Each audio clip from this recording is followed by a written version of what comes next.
नमस्कार दोस्तों, कृष्णा एकेडमी के यूट्यूब चैनल पर आप सभी का फिर से एक बार स्वागत है। दोस्तों, राजस्थान की स्थापत्य कला के अंतर्गत राजस्थान की छतरियाँ टॉपिक हम पढ़ रहे थे और उसमें कुछ छतरियों के बारे में हम अध्ययन कर चुके थे। दोस्तों, आइए आज उनसे आगे कौन कौन सी राजस्थान की वो महत्वपूर्ण छतरियाँ हैं जो एग्जाम की दृष्टि से महत्वपूर्ण है और एग्जाम्स में पूछी जा सकती है। देखिएगा राजस्थान की जो अगली छतरियां हैं दोस्तों, उसमें हम यूं कह सकते हैं, देखिएगा इस प्रकार हम यूं कह सकते हैं दोस्तों, ये प्रश्न भी अभी जो पिछले वर्ष बीएसटीसी का एग्जाम हुआ था उसमें एक प्रश्न पूछा गया था। देखिएगा वो प्रश्न क्या था और किस प्रकार ये छतरियां राजस्थान के इतिहास में अपना महत्वपूर्ण स्थान रखती है। देखिएगा दोस्तों, राजस्थान में एक छतरियां है और उन छतरियों को बड़ा बाग की छतरियां कहा जाता है। देखिएगा बड़ा बाग की छतरियां, बड़ा बाग की छतरियां। देखिएगा ये प्रश्न दोस्तों बीएसटीसी की एग्जाम में पूछा गया था। सीधा एग्जाम में प्रश्न आया था कि बड़ा बाग की छतरियां राजस्थान में कहाँ स्थित है। दोस्तों, राजस्थान की छतरियां जो नामक टॉपिक है, ये राजस्थान पुलिस, पटवार, आरएस और राजस्थान की जितनी भी परीक्षाएं होती है आरपीएससी या अधीनस्थ बोर्ड द्वारा जो आयोजित होती है, उन सब में ये टॉपिक पूछा जाता है। इसके अलावा दोस्तों रीट में भी जहाँ स्थापत्य कला लिखा हुआ है, स्थापत्य कला में मैंने आपको बताया था कि मंदिर, महल, दुर्ग और छतरियां, ये चार टॉपिक महत्वपूर्ण है। तो दोस्तों प्रत्येक एग्जाम की दृष्टि से ये एक महत्वपूर्ण टॉपिक है जो आपको अच्छे से पढ़ना है। तो दोस्तों सबसे पहले आप ये देखिएगा कि बड़े बाग की छतरियां राजस्थान में कहाँ स्थित है। तो दोस्तों बड़े बाग की छतरियां स्थित है जैसलमेर में। बताओ बड़े बाग की छतरियां कहाँ स्थित है? हम यूं कह सकते हैं जैसलमेर में स्थित है। अब देखिएगा इसको याद इस प्रकार करना है, राजस्थान का वह जिला जो क्षेत्रफल की दृष्टि से सबसे बड़ा है। बताओ उस जिले का नाम क्या है? उस जिले का नाम है जैसलमेर। इस प्रकार हम यूं याद कर सकते हैं कि बड़ा बाग की छतरियां, अर्थात जिन छतरियों में एक नाम आता है बड़ा, देखिएगा वो राजस्थान के सबसे बड़े जिले में है। और दोस्तों राजस्थान का सबसे बड़ा जिला बताओ कौन सा है? जैसलमेर है, जहां पर बड़ा बाग की छतरियां स्थित है। दोस्तों पुराने जमाने में जो एग्जाम में प्रश्न आते थे वो इस टाइप के आते थे कि राजस्थान का क्षेत्रफल की दृष्टि से सबसे बड़ा जिला कौन सा है, या क्षेत्रफल की दृष्टि से सबसे छोटा जिला कौन सा है। तो हम आसानी से बता देते, क्षेत्रफल की दृष्टि से सबसे बड़ा जिला जैसलमेर और सबसे छोटा धौलपुर। लेकिन ध्यान रखिएगा, यदि अब एग्जाम में यहाँ से प्रश्न पूछा जाएगा तो यही पूछा जाएगा कि जैसलमेर का क्षेत्रफल कितना है और धौलपुर का क्षेत्रफल कितना है। इसको याद करने का एक आसान तरीका है, उस तरीके से आप इसको आसान तरीके से याद कर सकते हो। आपको बस गिनती लिखनी है और उस गिनती की शुरुआत बताओ कहाँ से करनी है? 30 से करनी है। बताओ सबसे पहले 30 में कितने जोड़ने? 4। बताओ 30 में 4 जोड़ेंगे तो कितने आएंगे? 34 आएंगे। देखिएगा यहाँ पर हमने कितने प्लस किया? 4। अब आपको एक बार और 4 इसमें प्लस करने हैं, तो बताओ वापस 34 में 4 प्लस करेंगे तो कितने आएंगे? 38। अब आप ये बताओ कि ये जो 4 हमने प्लस किए वो कितनी बार किए हैं? 2 बार किए हैं। तो इस बार बताओ आपको कितने जोड़ने हैं? 2 जोड़ने हैं। तो बताओ कितने आएंगे? 40। और 2 बताओ कितनी बार यूज में लिया? 1 बार में। तो यहाँ पर आपको क्या लिखना है? 1 लिखना है। अब देखो वेरी सिंपल कंसेप्ट है, ठीक है। ये जो ऊपर वाला है 30, 34, ये दोस्तों धौलपुर का क्षेत्रफल है और जो ये नीचे वाला है ये जैसलमेर का क्षेत्रफल है। याद आप ऐसे रख सकते हो कि जो छोटा बच्चा होता है उसको हमेशा अपन कंधे पे अर्थात ऊपर बिठाते हैं, तो ऊपर वाला धौलपुर का क्षेत्रफल और नीचे वाला जैसलमेर का। और आप सभी को पता है जैसलमेर जो होता है, जो क्षेत्रफल होता है वो हमेशा वर्ग किलोमीटर में नापा जाता है। तो 30, 34 वर्ग किलोमीटर धौलपुर का क्षेत्रफल है और 38, 40, 1 जैसलमेर का क्षेत्रफल है, जो राजस्थान का क्षेत्रफल की दृष्टि से सबसे बड़ा जिला है। ध्यान रखिएगा, यहां से दोस्तों ये प्रश्न पुटअप हो सकता है। इसके अलावा देखिएगा ये जो बड़ा बाग की छतरियां वो कहाँ है और किस प्रकार है। जब आप इन छतरियों को देखने के लिए जाओगे तो दोस्तों इन छतरियों के उस तरफ देखिएगा आपको एक सुंदर सा एक सागर दिखाई देगा। देखिएगा पुराने जमाने में जो छतरियां, महल और मंदिर हुआ करते थे वो किसी न किसी तालाब या किसी न किसी सागर के किनारे हुआ करते थे। मैक्सिमम छतरियां और मंदिर आपको किसी न किसी सागर के किनारे मिलेंगे।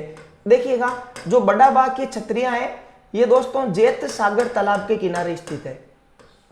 जेत सागर तालाब के किनारे स्थित है, ध्यान रखिएगा। तो आपसे यह भी पूछा जा सकता है कि बड़ा बाग की छतरियां कहां है और किस तालाब के किनारे स्थित है। इसके अलावा यहां से यूं प्रश्न बन सकता है कि बड़ा बाग की छतरियां जो है ये किस राजाओं का या किस वंश के राजाओं का शाही शमशान है। तो देखिएगा जैसलमेर पर जिस वंश का राज था वो थे दोस्तों यदुवंशी भाटी, और भाटी वंश के राजाओं का जब भी देहांत होता तो उनका अंतिम संस्कार यहीं पर किया जाता था। ये दोस्तों बड़ा बाग की जो छतरियां हैं वो सोनारगढ़ दुर्ग जो जैसलमेर में स्थित है उससे 2-3 किलोमीटर दूरी पर स्थित है। सोनारगढ़ में जैसलमेर के शासक निवास करते थे और जब उनका देहांत हो जाता तो उनका अंतिम संस्कार इन बड़ा बाग की छतरियों में किया जाता था। तो देखिएगा, बताओ बड़ा बाग की छतरियों से हम क्या कह सकते हैं? यह जैसलमेर के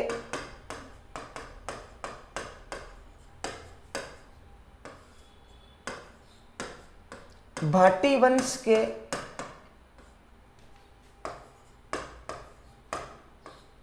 शासकों की, जैसलमेर के भाटी वंश के शासकों का शाही शमशान है। जैसलमेर के भाटी वंश के शासकों का बताओ कौन सा शाही शमशान है? बड़ा बाग की छतरियां। तो ध्यान रखिएगा बड़ा बाग की छतरियों में से 3 महत्वपूर्ण प्रश्न ये बन सकते हैं। बड़ा बाग की छतरियां कहाँ स्थित है? जैसलमेर में स्थित है। किस तालाब के किनारे स्थित है? जेत सागर तालाब के किनारे स्थित है। और ये छतरियां किस शाही वंश का शाही शमशान है? तो दोस्तों जैसलमेर के भाटी वंश का शाही शमशान है। आप इसका स्क्रीनशॉट लीजिएगा। देखिएगा बड़ा बाग की छतरियों के पश्चात हम यूं कह सकते हैं जो राजस्थान की स्थापत्य कला है उसका एक अनूठा उदाहरण देखिएगा, और वो है मंडोर की छतरियां। मंडोर की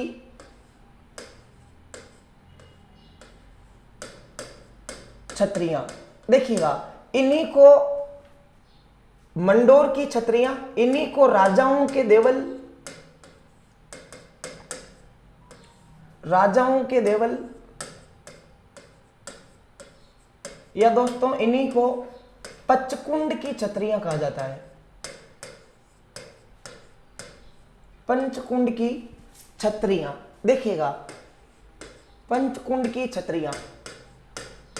और ध्यान रखिएगा ये जो छतरियां राजस्थान के जिस स्थान पर स्थित है वो हम यूं कह सकते हैं कि अपने जोधपुर में एक जगह है और उस जगह का नाम है मंडोर। और बताओ मंडोर कहाँ स्थित है? मंडोर जोधपुर में स्थित है। ध्यान रखिएगा यहाँ पर जो छतरियां हैं उनको मंडोर की छतरियां, राजाओं के देवल या पंचकुंड की छतरियां कहा जाता है। दोस्तों इनको मंडोर की छतरियां इसलिए कहा जाता है क्योंकि ये मंडोर नामक जगह पर स्थित है। राजाओं के देवल है, देवल का मतलब हम यदि किसी महान पुरुष की मूर्ति स्थापित करते हैं तो उसको हम स्थानीय भाषा में देवली कहते हैं, लेकिन दोस्तों राजाओं के जो स्मारक है वो देवल कहलाते हैं, इसलिए इसको राजाओं के देवल।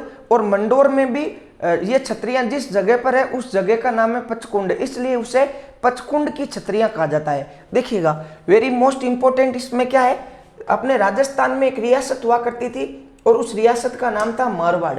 हम सभी जानते हैं राजस्थान की क्षेत्रफल की दृष्टि से जो सबसे बड़ी रियासत हुआ करती थी उसका नाम था मारवाड़, या उसी को हम जोधपुर कहते थे। दोस्तों जोधपुर पर राठौड़ वंश का अधिकार था और हम यूं कह सकते हैं कि राठौड़ वंश के राजाओं का जब देहांत होता, जब राठौड़ वंश के राजाओं की मृत्यु होती तो उनका अंतिम संस्कार जोधपुर में स्थित इस मंडोर नामक जगह पर किया जाता था। तो हम यूं कह सकते हैं कि ये जो मंडोर की छतरियां हैं ये जोधपुर के राठौड़ वंश के राजाओं का शाही शमशान है। ध्यान रखिएगा ये मंडोर की छतरियां हैं और हम यूं कह सकते हैं, देखिएगा जोधपुर के, या बताओ जोधपुर कोई किस नाम से जानते थे? मारवाड़। जोधपुर या मारवाड़ के राठौड़ वंश के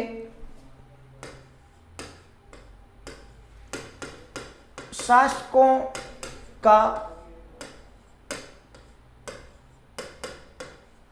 शाही शमशान मंडोर की छतरियां कहलाती है। मंडोर की छतरियां कहलाती है। दोस्तों जैसा ये टॉपिक कंप्लीट होगा हम इसके एक प्रश्नोत्तरी के बारे में अध्ययन करेंगे।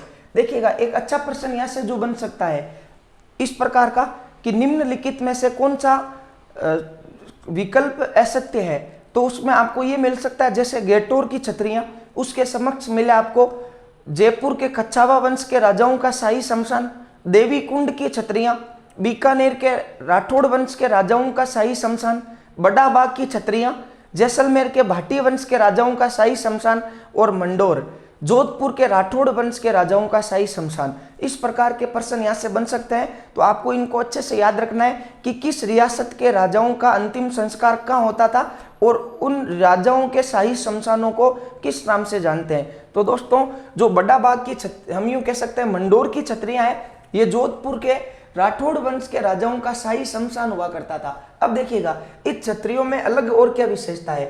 देखिएगा ये जो छतरियां हैं दोस्तों, यहाँ पर आपको 4 छतरियां विशेष रूप से दिखाई देगी जो इन छतरियों का एक मुख्य आकर्षण केंद्र है।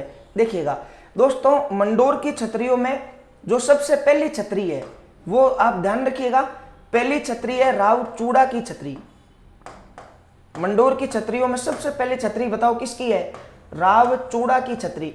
अब देखिएगा राव चूड़ा की छतरी यहां पर क्यों स्थित है, जबकि हम यूं कह सकते हैं कि जोधपुर के राठौड़ वंश के संस्थापक तो राव सिंह थे। राव सिंह के पुत्र आस्करण थे, आस्करण के पुत्र धुवड़ थे। उसके बाद में भी मारवाड़ में 11 शासक बने थे।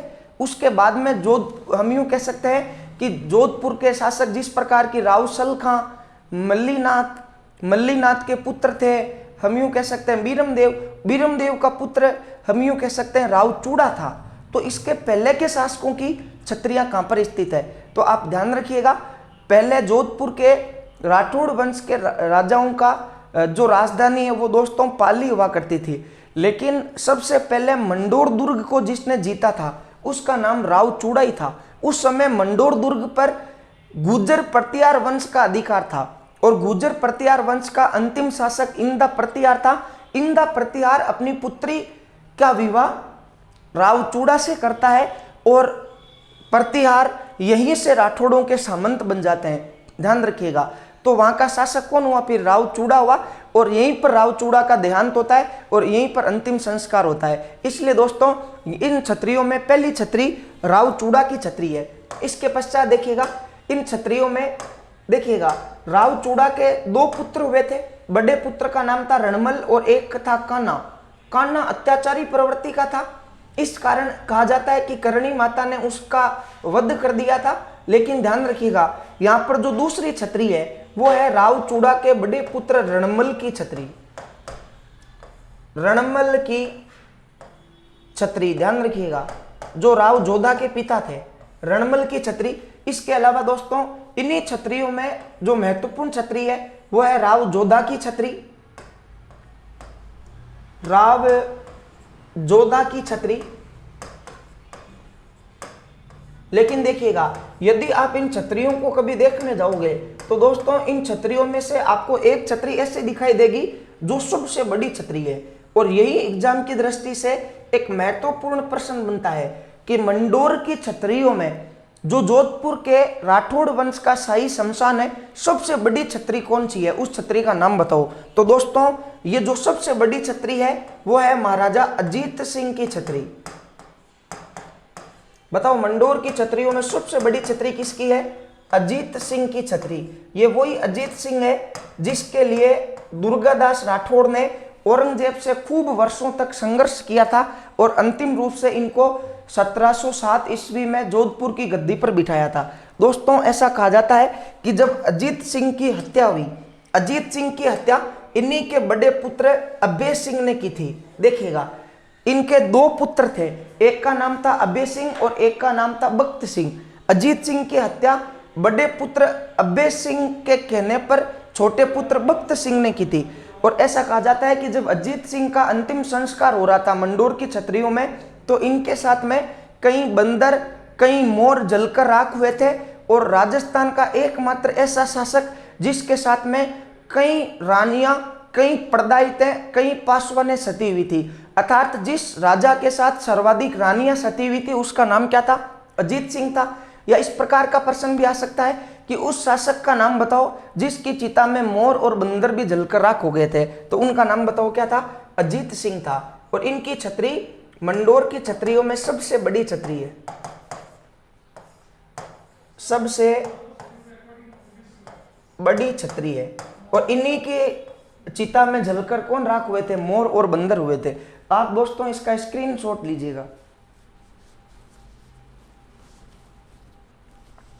देखिएगा, इसके बाद में हम यूं कह सकते हैं कि जो राजस्थान की प्रमुख छतरियां हैं उसमें दोस्तों एक महत्वपूर्ण छतरी राजस्थान की, देखिएगा यहां से 100% एग्जाम में हर बार प्रश्न आता है दोस्तों, इसे जसवंत थड़ा कहा जाता है, जसवंत थड़ा। इसके अलावा इसी को राजस्थान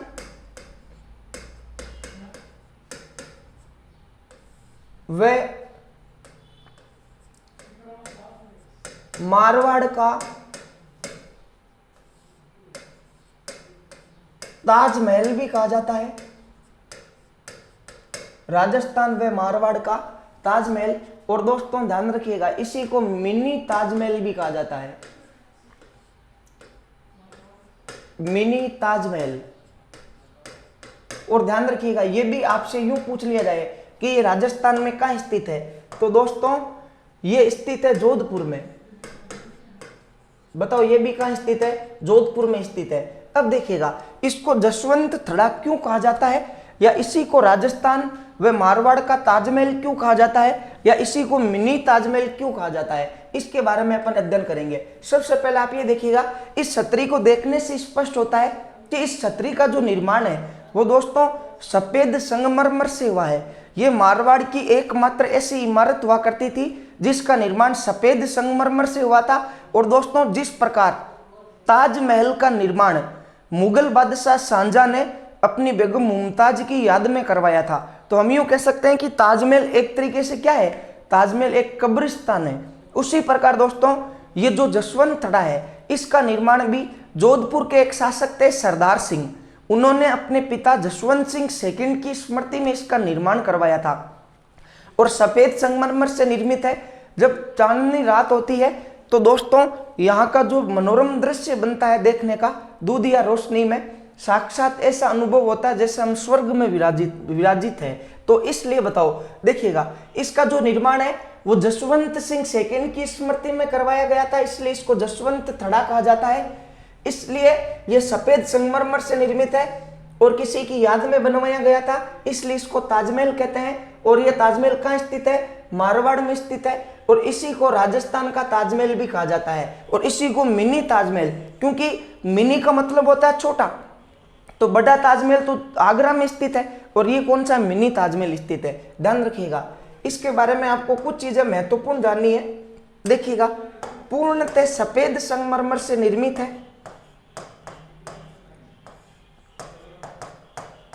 पूर्णतः सफेद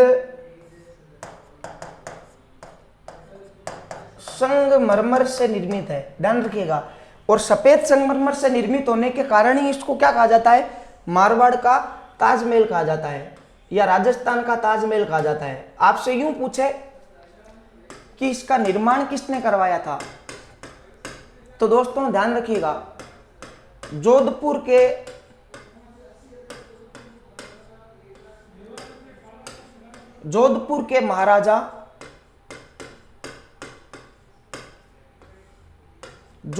के महाराजा सरदार सिंह ने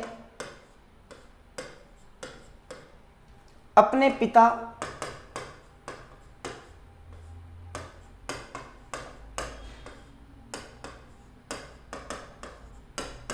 जसवंत सिंह सेकंड, ध्यान रखिएगा दोस्तों, जोधपुर के इतिहास में जसवंत सिंह नाम के दो शासक हुए हैं, एक जो जसवंत सिंह प्रथम औरंगजेब के समकालीन थे और ये थे जसवंत सिंह सेकंड। अपने पिता जसवंत सिंह सेकंड की स्मृति में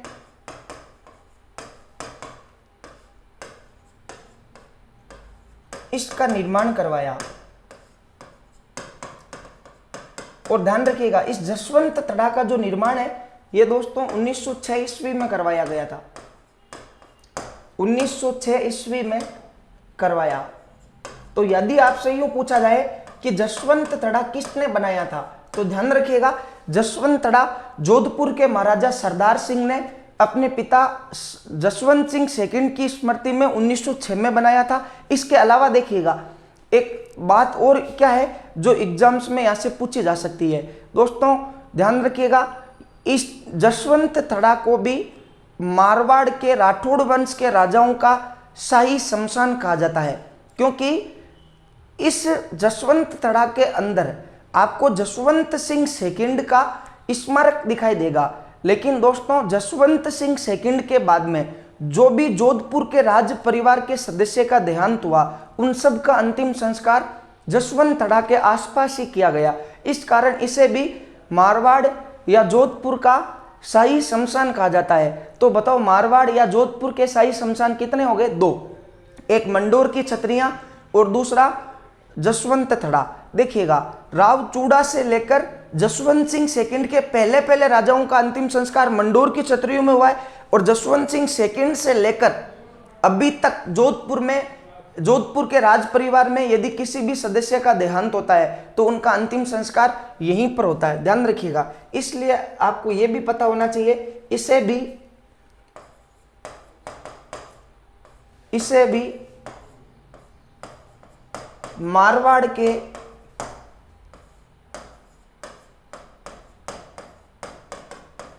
राठौड़ वंश के राजाओं का शाही शमशान कहा जाता है।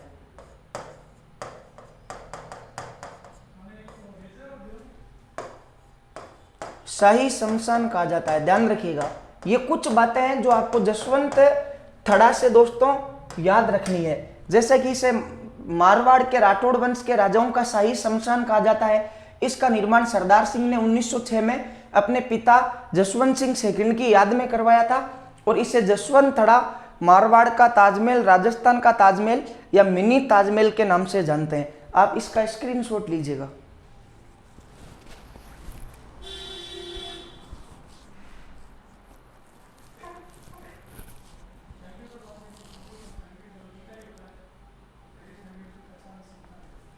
आगे देखिएगा राजस्थान की जो प्रमुख छतरियां हैं उसमें दोस्तों नंबर 14 पर आती है भारमल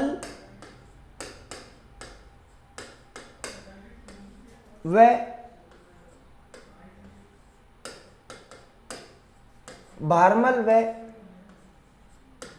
उसकी महारानी की छतरी। भारमल व उसकी महारानी की छतरी। तो आप ध्यान रखिएगा भारमल राजा कहां के थे? बताओ भारमल कहां के शासक थे? भारमल आमेर के राजा थे। ये वही शासक है जिन्होंने अकबर की अधीनता सबसे पहले स्वीकार की थी और अपनी पुत्री हरकुंबाई का विवाह मुगल बादशाह अकबर से सांबर में करवाया था। देखिएगा तो भारमल और उसकी महारानी की छतरी बताओ कहां स्थित है? आमेर में स्थित है। और हम यूं कह सकते हैं कि आमेर कहां स्थित है? जयपुर में स्थित है, जो कभी जयपुर के कच्छावा वंश की राजधानी हुआ करता था। बताओ कौन सी जगह? आमेर। या कहां स्थित है? ये जयपुर में स्थित है। इसके अलावा दोस्तों जो राजस्थान की प्रमुख छतरियां हैं उसमें देखिएगा नट्टनी की छतरी। नट्टनी की छतरी। देखिएगा नटनी की छतरी राजस्थान में कहां स्थित है? दोस्तों ये नटनी जो शब्द है ये राजस्थान कल्चर में 3 जगह अपना महत्वपूर्ण स्थान रखता है। देखिएगा यहां से आपको क्या क्या याद रखना है। एक तो राजस्थान में नटनी की छतरी है। देखिएगा एक राजस्थान में नटनी का बाड़ा है। नटनी की छतरी, नटनी का बाड़ा और एक है नटनी का चबूतरा। नटनी का बाड़ा, और एक बताओ क्या है, नटनी का चबूतरा। नटनी का चबूतरा, ये दोस्तों 3 प्रश्न है, अति महत्वपूर्ण प्रश्न है, देखिएगा। और तीनों प्रश्न एग्जाम की दृष्टि से महत्वपूर्ण है। हम हमेशा एग्जाम में थोड़े, हम यूं कह सकते हैं, हम भावुक हुए रहते हैं, इस चीज को लेकर टेंशन में रहते हैं कि क्या पता क्या होगा, क्या पता मैं एग्जाम फाइट कर पाऊंगा या नहीं कर पाऊंगा। जैसे ही नटनी का नाम दिखता है तो अपना जो दिमाग है वो सीधा पिछोला झील के किनारे जाता है, क्योंकि नटनी का चबूतरा वहां स्थित है और वही राजस्थान में फेमस है। जबकि नटनी की छतरी के बारे में बहुत कम लोग जानते हैं, नटनी का बाड़ा जानते ही नहीं है, और नटनी का चबूतरा फेमस है। तो जब भी हमारे को नटनी नामक शब्द दिखता है तो सीधा दिमाग कहां जाता है, पिछोला झील के किनारे। तो आप ध्यान रखिएगा, नटनी का चबूतरा पिछोला झील के किनारे है। लेकिन दोस्तों जो नटनी की छतरी है, देखिएगा, नटनी की जो छतरी है ये जालोर दुर्ग में स्थित है। बताओ, नटनी की छतरी राजस्थान में कहां स्थित है, जालोर दुर्ग में स्थित है। और बताओ जालोर दुर्ग कहां पर है, जालोर में है, सुवर्णगिरी पहाड़ी पर स्थित है, हम सब जानते हैं। इसके अलावा नटनी का बाड़ा यदि आपसे पूछे तो नटनी का बाड़ा कहां स्थित है, अलवर में स्थित है। और नटनी का चबूतरा ये दोस्तों पिछोला झील के किनारे, पिछोला झील के किनारे स्थित है। और बताओ पिछोला झील कहां स्थित है, उदयपुर में स्थित है। पिछोला झील के किनारे उदयपुर में नटनी का चबूतरा है, ध्यान रखिएगा। नटनी का बाड़ा अलवर में है और नटनी की छतरी जालोर दुर्ग में स्थित है। देखिएगा, नटनी के चबूतरे से महत्वपूर्ण प्रश्न एग्जाम में क्या पूछे जाते हैं दोस्तों। ऐसा कहा जाता है कि राजस्थान की सबसे प्राचीन और राजस्थान की सबसे शक्तिशाली रियासत हुआ करती थी जिसका नाम था मेवाड़। और मेवाड़ के एक शासक थे जिनका नाम था राणा लाखा। राणा लाखा जब मेवाड़ के शासक बने थे तो उनके राज में कुछ ही वर्षों पश्चात जावर की खान खोदी गई और उस जावर की खान से सीसा, जस्ता और चांदी निकले, जिस वजह से मेवाड़ की आर्थिक स्थिति मजबूत हो जाती है। इस कारण राणा लाखा आरामदायक जीवन व्यतीत करने लगे और वृद्धावस्था में राणा लाखा का विवाह मारवाड़ की राजकुमारी हंसाबाई से होता है। इस कारण राणा लाखा और भी खुश हो गए थे। और दोस्तों मेवाड़ के राजकीय कार्यों पर ये अपना फोकस कम करते थे और हमेशा शराब के नशे में धुत रहते थे, ऐसा कहा जाता है। इसी पिछोला झील के किनारे हम यूं कह सकते हैं कि मारवाड़ के राजाओं का, मेवाड़ के शासकों का, देखिएगा, इसी झील के किनारे मेवाड़ के शासकों का निवास स्थल था जिसको मेवाड़ का सिटी पैलेस कहा जाता है या इसी को राजमहल कहा जाता है। देखिएगा, यहां पर मेवाड़ का राजमहल स्थित था। और दोस्तों उस समय की बात है जब यहां पर एक नट और नटनी हुआ करते थे मेवाड़ में। वो अपनी कला के माध्यम से, नट और नटनी अपनी कला के माध्यम से लोगों को अपनी तरफ आकर्षित कर रहे थे। देखिएगा, एक कला जो अभी अपने को बिल्कुल सिंपल लगती है, लेकिन दोस्तों उस समय ये कला बहुत ही अद्भुत थी। 2 खंबे लगाना, उस खंभों पर रस्सी लगाना और बिना किसी सहारे के उस रस्सी पर नाचते हुए चलना, जो आज आपको कई सड़क किनारे कलाकार ये कलाकारी करते हुए दिखाई देंगे, लेकिन उस समय ये कला एक आकर्षण का केंद्र बन गई थी। राणा लाखा को किसी ने कहा था कि लाखा, तेरी रियासत में एक ऐसा नट और नटनी है जो इतनी खतरनाक कला करता है और तू कलाकारों को आश्रय नहीं देता है। तो राणा लाखा ने उस नट और नटनी को पिछोला झील के किनारे बुला लिया था। राणा लाखा शराब के नशे में धुत थे, ऐसा कहा जाता है, और नटनी राणा लाखा से अच्छे से बर्ताव नहीं करती है। इस कारण राणा लाखा नाराज होते हैं और राणा लाखा ने उस नटनी से कहा कि नटनी, यदि तुझे तेरी कला पर इतना ही विश्वास है तो तू इस पिछोला झील को यदि इस रस्सी के सहारे पार कर जाती है तो मैं तुझे आधा मेवाड़ का साम्राज्य दे दूंगा। और दोस्तों नट और नटनी दोनों थे। इस नटनी ने बिना किसी संकोच के राणा लाखा का यह चैलेंज एक्सेप्ट कर लिया। लेकिन दोस्तों नट जो है, नट आगा पीछे होता है और नट ने कहा कि नटनी, तूने इतना पानी एक साथ कभी नहीं देखा है, यदि तू इस झील में डूब गई और तेरी मृत्यु हो गई तो मेरे लिए चटनी कौन बनाएगा। लेकिन नटनी ने यह कहा कि देख नट, यदि मैं पिछोला झील को पार कर गई तो बी पॉजिटिव, डोंट नेगेटिव, पूरा आधा मेवाड़ जो है वो अपने अधिकार में आ जाएगा और फिर तुझे अलग अलग फ्लेवर की चटनी मिलेगी। तो दोस्तों ऐसा कहा जाता है कि राणा लाखा का आदेश प्राप्त करके और इनके सैनिकों ने एक खंभा यहाँ लगाया और एक खंभा यहाँ लगाया और इसके बीच में ऐसा कहा जाता है रस्सी लगाई गई। और दोस्तों वो नटनी इस पिछोला झील को पार करते हुए चली और जिस प्रकार वो आगे बढ़ रही थी उसका कॉन्फिडेंस था इस झील को पार करने का, वो राणा लाखा देख रहा था और इसके सैनिक भी देख रहे थे। लेकिन जैसे ही नटनी आधी पिछोला झील को पार करती है और इसका आत्मविश्वास यूं दिखाई देता है कि ये पिछोला झील को आराम से पार कर जाएगी, तो राणा लाखा ये नहीं चाहता था कि ये नटनी इस झील को पार करे और मैं इसको आधा मेवाड़ दे दूं। इस कारण दोस्तों राणा लाखा ने अपने सैनिकों को कहकर और इस रस्सी को यहाँ से कटवा दिया और ये जो नटनी थी वो इस पानी में गिर जाती है और गिरने की वजह से इसकी क्या हो गई, मौत हो गई। ध्यान रखिएगा, वेरी मोस्ट इंपोर्टेंट दोस्तों, कोई भी चीज यदि पानी में गिरती है तो पानी में गिरने के पश्चात क्या होता है, वो गल जाती है। तो इस नटनी का जो नाम था वो गलकुं बाई था। बताओ इस नटनी का नाम क्या था, गलकुं बाई था। जो नटनी का चबूतरा राजस्थान में स्थित है उस नटनी का नाम क्या है, गलकुं बाई है। और राजमहल से कुछ ही दूरी पर हम यूं कह सकते हैं कि इस प्रकार का एक चबूतरा बना हुआ है, नटनी की स्मृति में राणा लाखा ने बनाया था और उसी चबूतरे को बताओ क्या कहते हैं, नटनी का चबूतरा कहते हैं, नटनी का चबूतरा। और बताओ नटनी के चबूतरे का निर्माण किसने करवाया, राणा लाखा ने करवाया। इसका निर्माण राणा लाखा ने करवाया, ध्यान रखिएगा, महाराणा लाखा ने इस नटनी के चबूतरे का निर्माण करवाया था। तो दोस्तों ये कुछ छतरियां थी जिनके बारे में हमने अध्ययन किया था। इसी प्रकार दोस्तों हम आगे भी इसी प्रकार से छतरियों के बारे में और स्थापत्य कला के बारे में अध्ययन करते रहेंगे। धन्यवाद।